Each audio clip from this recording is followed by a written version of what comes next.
Let's start our list with the oldest sibling, Destiny.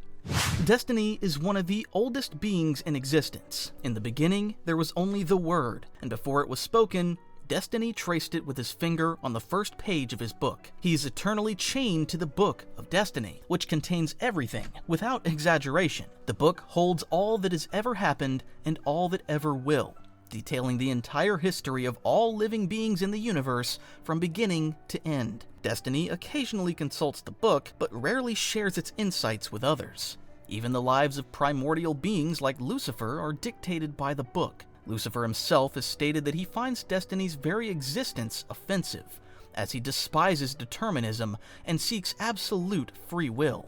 When he once tried to burn the book, that too was already foretold by Destiny. Destiny is mentioned in the book as well, but only rarely, as he typically acts more as an observer or a record keeper of all existence. When he does intervene, it's only because the book said he would.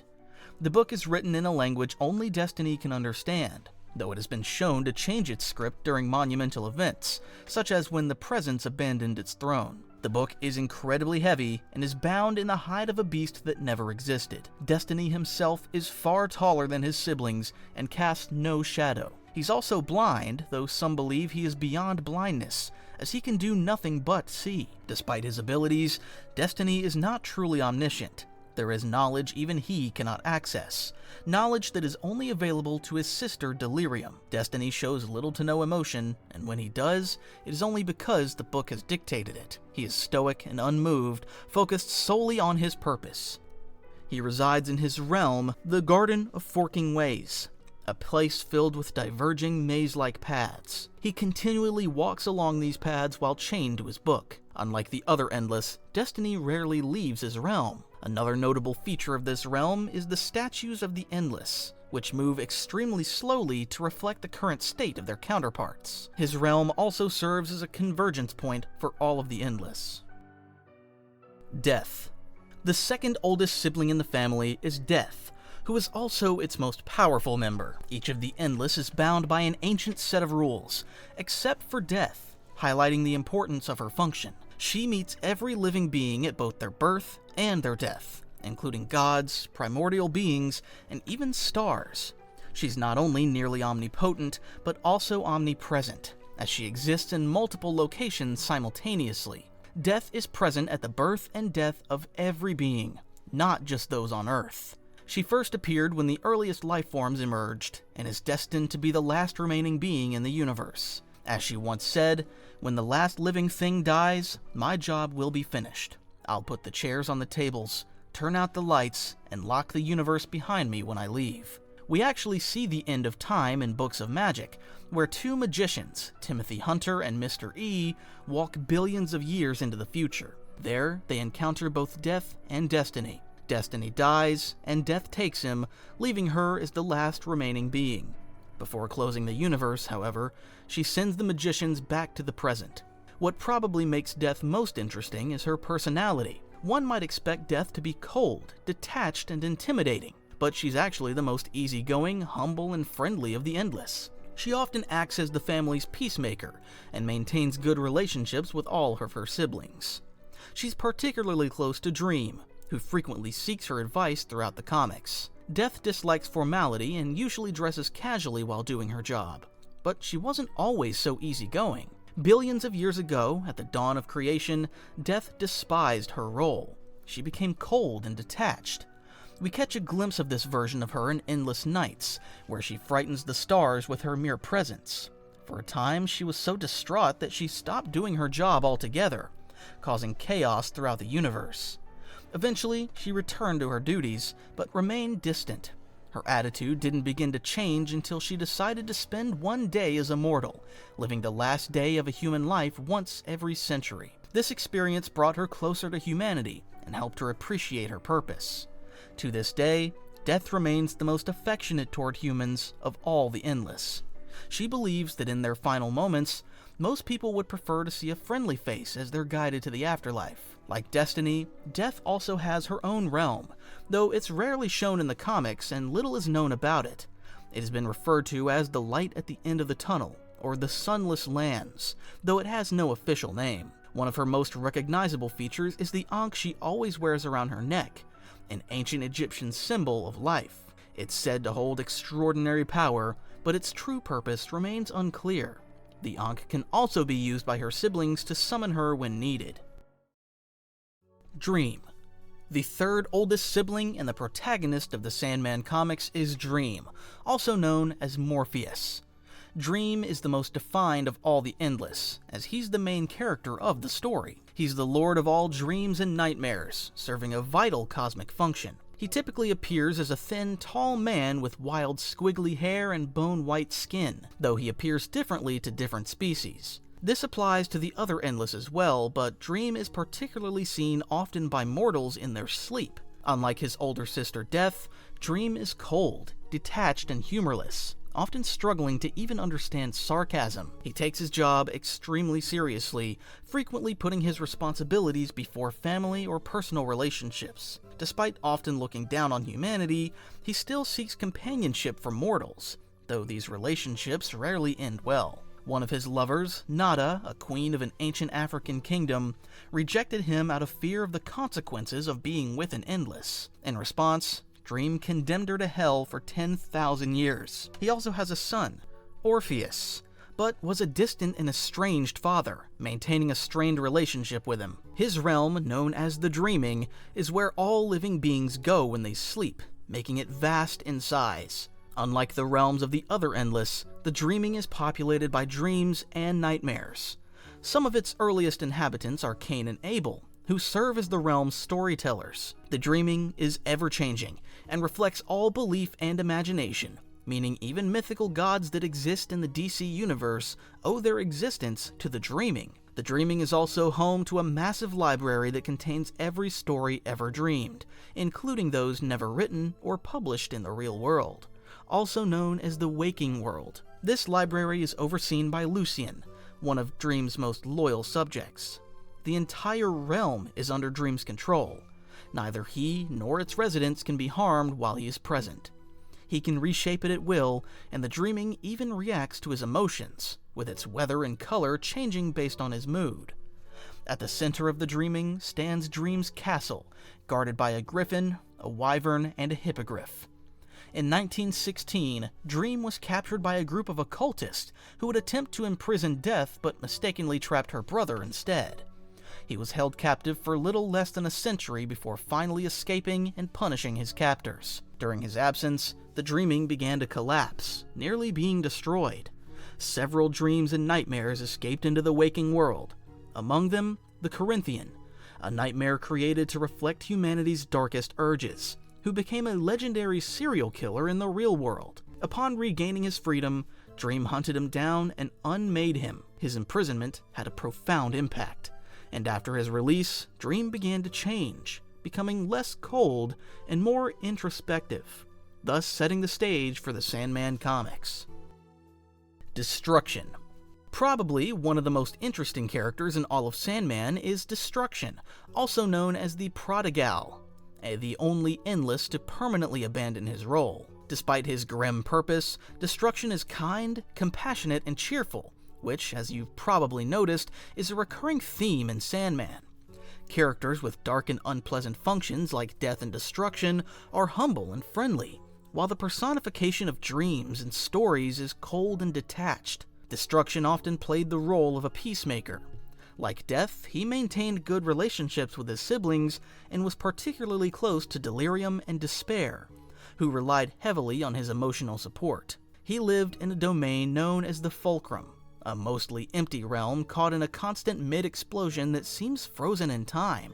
After humanity entered the Age of Reason and began advancing rapidly in science, Destruction grew weary. He foresaw the devastation new technology would bring to warfare, and sometime in the early 18th century chose to abandon his responsibilities, unwilling to be complicit in so much human suffering. This change was also reflected in his appearance. In earlier depictions, he wore military gear, but after abdicating his duties, he adopted a more casual and down-to-earth look. It's important to note that he didn't stop being Destruction, he simply stopped managing its affairs. In retirement, he went against dysfunction and pursued creation, dedicating himself to writing poetry, sculpting and making art, though all of his work was admittedly terrible. Over time, he gained a valuable insight. The Endless don't just represent their core aspects, but also embody their opposites. Destruction, therefore, also personifies creation, since one cannot exist without the other. Similarly, Dream represents both dreams and reality. Destiny personifies both fate and freedom, and so on. Destruction appears in the brief live storyline, during which he is pursued by Dream and Delirium. Their journey causes some destruction along the way, but even after they find him, Destruction refuses to return to his old role and continues his journey, relocating to a new, undisclosed location. Desire. Probably the most malevolent Endless on this list is Desire. Although they play an antagonistic role in the Sandman comics, Desire isn't a traditional villain, more like a petty sibling who goes to extreme lengths to prove a point. Destruction once described them as untrustworthy, acerbic, dangerous, and cruel, but not always wrong. Desire is said to possess extraordinary beauty and, unlike the other Endless, has no fixed gender, capable of appearing as anyone or anything, depending on the viewer's wishes. They have pale skin, like Dream, but are distinguished by their striking golden eyes. One of the most defining aspects of Desire is their long-standing feud with Dream. In Endless Nights, a story set before the main series, Dream refers to Desire as his favorite sibling. In that same comic, we're introduced to Kilala of the Glow, an alien from the planet Oa who can interact with a mysterious green light. DC fans might recognize her as an ancestor of the Guardians of the Universe, the creators of the Green Lanterns. Dream fell in love with Kilala and claimed that Desire was behind their initial attraction. However, after a series of events, Kilala fell into the passionate embrace of her system's anthropomorphic star, leaving Dream heartbroken. Desire simply laughed it off, calling it a joke.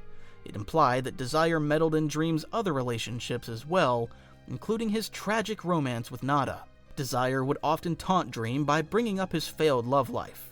Perhaps their most daring scheme was impregnating Unity Kincaid, knowing her child would give birth to a dream vortex, a rare and dangerous anomaly in the dreaming that threatens to destroy the realm. Dream typically eliminates a vortex, but since Desire was the parent, doing so would mean spilling family blood, strictly forbidden among the Endless. This nearly set the stage for Dream's downfall. Desire's realm is known as the Threshold. They live there alone, and at its center stands a massive statue of themselves. The realm is boldly decorated with red walls and furniture, and much like the dreaming is to Dream, the Threshold serves Desire. Despair.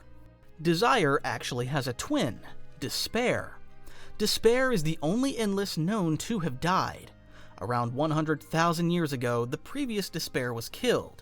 How, why, and by whom remains unknown, but Dream has stated that whoever killed her would take an eternity to die, and that they had a good reason for doing so. It's worth noting that when an Endless dies, the concept they embody continues to exist. They're simply replaced by a new incarnation who possesses the same memories, but may approach the role differently. The first Despair appears only a few times in the comics, but in those brief moments, she's portrayed as a patient architect of misery. She even instructs Rao, the god of Krypton and the personification of its star, to allow life to begin on an unstable planet, arguing that letting only one survivor mourn its destruction would be poetic. This also highlights the dual nature of the Endless. While Krypton's destruction brought immense sorrow, Superman's survival and his subsequent heroism also gave rise to hope and inspiration. The current Despair appears more somber and passive. While she doesn't seem to actively cause suffering like her predecessor, she takes pleasure in observing human struggle. She's often shown carving her flesh with a hooked ring, her sigil, sometimes in response to memories or emotions. But not always. She frequently works alongside Desire in their feud against Dream. Centuries ago, a sect known as the Unforgiven emerged in what is now Afghanistan, declaring Despair as their goddess. The sect had around 200 members and lasted only 2 years, ending when every member took their own life. Despair's domain is called the Grey Realm, a barren, shapeless place. The only living creatures there are rats and Despair herself. The realm is lined with countless mirrors, each serving as a window into the real world. It's said that when humans look into mirrors and feel hopelessness, they're gazing into the eyes of Despair. Delirium. Delirium is the youngest member of the Endless and the only one to have changed her function. She was originally Delight, but transformed into Delirium for reasons unknown. Even Destiny doesn't know why this change occurred. Interestingly, there's a statue of Delight in Destiny's realm, and she's still referred to as Delight in his gallery. Her appearance is said to be the most unstable among the Endless. Even her shadow bears no relation to her physical body and constantly shifts. One of her most defining features is her mismatched eyes. She's capable of correcting them, but has stated that doing so causes her pain. Delirium is often described as the most tragic of the Endless. Despite being older than suns, older than gods, she will forever remain the youngest, with the appearance and mind of a child. She's scatterbrained and whimsical, frequently distracted by the smallest things. However, she reacts harshly to rudeness and often punishes offenders with madness. Her personality is also reflected in her dialogue. Her speech bubbles are drawn with squiggly lines over a pink background, becoming more structured and legible when she's briefly in control of herself. Interestingly, when she was Delight, her speech appeared relatively normal, suggesting that Delight still exists within her. As noted earlier, Delirium possesses knowledge that even Destiny cannot access. It's said that there's a path in Destiny's garden that only she can walk. She has complete control over her realm, which is a chaotic landscape of shifting colors and random objects.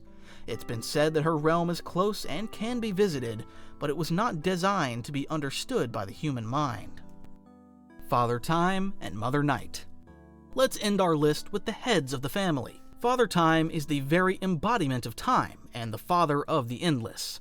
He, alongside his partner Night, made all of creation possible. According to Dream, in the beginning, there was night, without boundaries and without end. There was also time, a relentless beat in which things could happen and everything could become something. In that coming together, the universe became possible, all versions of it, and the Endless were born afterward. Time resides in his own remote realm, which exists in loops and whirls of his own choosing. He is constantly changing his appearance, shifting from a little child to an old man. Interestingly, he bears a striking resemblance to Destruction and Delirium, two of his children. He lives in solitude, and his children rarely visit him. As he puts it, they only visit when they need something, except for Destiny, who asks nothing of him, as Time gave him all he had as a birthright. The only being he's interested in seeing is his estranged partner, Night, with whom he separated long ago. Like Time, Night resides in a remote realm, which Dream accesses by entering a black hole and maneuvering into what he calls true darkness, where he meets his mother. He states that she values her privacy and doesn't like to be disturbed. She's even more apathetic than Time, as she didn't even know Despair had died or that Destruction had abandoned his role as an Endless. Despite her apathy, she knows her children well, and notes that Dream and Despair have many similarities despite their feud. She shows little emotion, only displaying anger at Dream's disturbance, but is still delighted to hear that Time has been missing her. It's implied that she plays favorites with her children, as she shows concern for Dream while completely dismissing Delirium. Both Time and Night are believed to be incredibly powerful, possibly even surpassing the Endless, but not much is known about their power level or origins. Unlike the rest of the family, Time and Night didn't appear in the original Sandman run, and were introduced around 17 years after the comic's conclusion, in the 2013 Sandman Overture miniseries, where they played a minor role. So, many details surrounding these two characters remains a mystery.